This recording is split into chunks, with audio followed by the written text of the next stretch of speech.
Bonjour Marie. Bonjour. Bonjour Jean-Baptiste. Bonjour. Bonjour Louise. Bonjour. Bonjour Pierre. Bonjour. Je m'appelle Dimitri Ursule, je suis infirmier de Marie, puis je suis très content de vous voir aujourd'hui tous ensemble. Parce que pour nous les infirmiers, puis pour moi personnellement, il est important de vous connaître tous comme famille pour pouvoir vous offrir le meilleur soin possible. Ok, merci. Donc, notre entrevue durera environ 15 minutes. Est-ce que ça vous va? Oui. Ouais. Donc, soyez confortables, on commence. Êtes-vous prêts? Ouais, on est confortable. D'accord, ma première question s'adresse à Pierre. Pierre, selon vous, depuis le début de la maladie de Marie, quel est le plus grand changement que vous avez remarqué dans la vie de votre couple? Mais depuis que Marie est atteinte de cancer, j'ai remarqué que la situation a vraiment bouleversé l'équilibre émotif de notre famille, surtout par rapport à ma femme Louise. Elle est vraiment inquiète, elle est stressée. Des fois, elle essaie de dissimuler son stress, mais je sais quand même. Et c'est malheureux. Ok. Puis vous, Pierre, selon vous, qu'est-ce que vous pourriez faire pour la soutenir dans cette situation? Ben, dans cette situation, je ne sais pas ce que je peux faire d'autre. Je ne peux que lui cacher les informations. Sinon, bon, elle serait encore plus stressée et je ne sais pas ce que ça va devenir. Mhm. Même moi, bon, c'est pas toujours facile. Je suis un homme après tout, les hommes sont forts et je ne suis pas du reste. Ok. Quand vous dites les hommes sont forts, qu'est-ce que voulez-vous dire exactement? Je veux tout simplement vous dire que je ne veux pas tout le temps manifester mes émotions pour que ma femme soit aussi touchée que ça. Voyons donc, Pierre.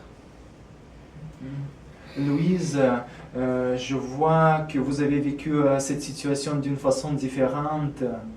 Oui? Vous n'avez pas tout à fait le même point de vue que Pierre. Non. Parce que pendant tout ce temps, je sais pas, j'ai toujours vu qu'il cachait des choses.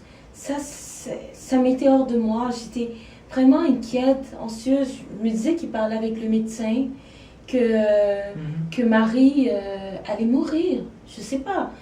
Mais je pouvais pas savoir qu'il faisait ça pour me calmer. Mais c'est l'effet contraire qui s'est produit. Ok, donc c'est un très bon exemple qui nous montre à quel point la communication est importante au sein de la famille. Présent. On ne peut pas savoir les pensées des autres, puis on a besoin de parler pour valider nos perceptions, puis pour rester toujours unis et puis pour pouvoir traverser les étapes difficiles de notre vie. Ma prochaine question s'adresse à vous, Marie. Si je pouvais faire une seule chose pour vous, ce serait laquelle? Rien. Franchement, je sais pas ce que vous pouvez faire pour m'aider. J'ai le cancer et je pense pas que ça puisse se soigner. J'ai perdu mes cheveux. Ma vie n'est plus comme c'était avant. Je sais pas. Non, rien. Pourquoi vous pensez de cette façon que le cancer ne se guérit pas? Ma grand-mère est morte récemment de cancer. C'est pour ça. Je vous comprends. Je ne veux pas minimiser votre peine. Le Ok. cancer, c'est une maladie très grave. Par contre, dans le cas du cancer de la thyroïde, le taux de guérison est quand même très élevé. Ok. Marie, ce que j'ai aussi remarqué, que depuis le début des visites de Jean-Baptiste à l'hôpital, vous êtes plus souriante, vous suivez davantage les traitements médicaux, puis les directives du corps médical. Je trouve que Jean-Baptiste vous aide beaucoup. Oui, oui. Il a toujours été vraiment présent pour moi. J'aime beaucoup.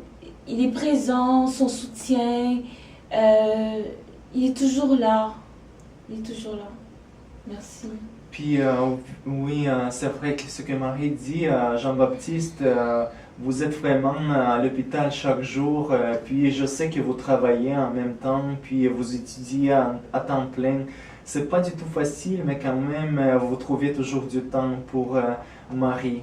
Ma question, en fait, qu'est-ce que vous motive, qu'est-ce que vous aide à venir chaque jour à l'hôpital? Ben, en fait, c'est mon devoir. C'est ma blonde et c'est mon devoir de l'aider dans cette situation. Et je pense aussi que quand je serai dans la même situation, elle ne va pas m'oublier.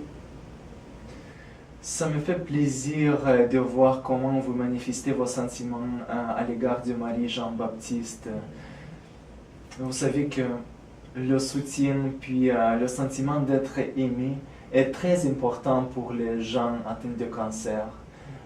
Puis moi je trouve que la façon comment vous manifestez vos sentiments, comment vous montrez votre amour, puis votre persévérance, votre détermination de soutien fait partie de vos forces, Jean-Baptiste.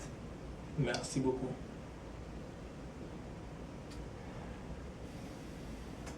Marie, selon les notes médicales, vous allez avoir votre congé bientôt. Ah oui. Oh oui, par contre, on va continuer à se voir ici à l'hôpital pour vos séances de chimiothérapie. Ok. Est-ce que vous pensez que vous serez capable de respecter l'horaire de ces séances? Je sais pas. Je sais pas. J'ai tellement pris de poids que je suis tannée. Je sais pas. Je suis plus capable. Mais Marie, on a parlé à la maison. Tu te souviens? Il s'agit de ta vie. Et selon les médecins, même s'il y a des effets secondaires, tu comprends? C'est l'un des meilleurs choix, le meilleur choix possible pour toi. Est-ce que tu comprends? Mais maman, je m'en fous. Je m'en fous. Meilleur pour qui? Pour toi? Pour le docteur ou pour moi? Ce sont mes cheveux.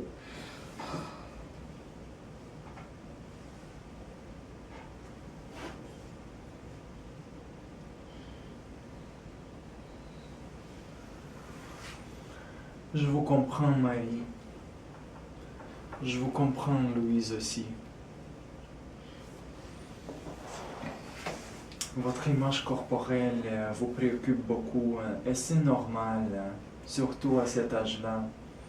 Si vous êtes intéressé, je peux vous référer à un nutritionniste Oui, j'aimerais bien. pour qu'il puisse vous aider à la gestion de poids. Ok.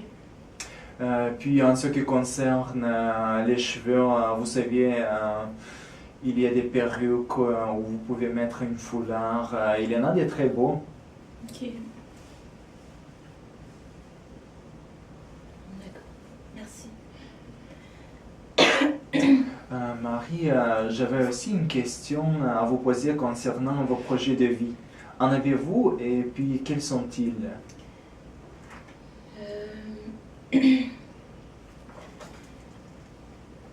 J'avais un projet de vie qui me tenait à cœur. Je sais pas si ce serait encore réalisable.